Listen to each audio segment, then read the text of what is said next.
पुरी जिलार समस्त 11 गोटी ब्लॉक रे धान संग्रह को त्वरान्वित कराई। जिलापाल सिद्धाशंकर साईंक निर्देश रे जिलार वरिष्ठ अधिकारी माने विभिन्न ब्लॉक दायित्व रही धान संग्रह को श्रृंखलित परिचालना पे तदारख करछन्ति। चलित खरीफ ऋतु में पंजीकृत 28,964 कृषकों ठारू 11,68,602 क्विंटाल 94 केजी धान संग्रह लक्ष्य धार्य थिबा बेले चलित मास 22 तारिख सुधा 187 मंडी मध्यरु खोला 130 मंडी रे 2,935 कृषकों ठारू 1,33,828 क्विंटाल 59 केजी धान संग्रह होईछि।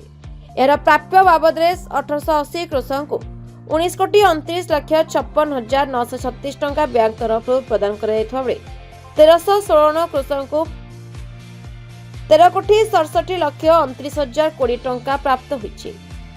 पर्यायक्रमे प्रत्येक कृषक माने सेमानक प्राप्य पाइबे बोली जोगाण अधिकारी सूचना दैछन्ति। Bureau report the Republic Odisha 24 news.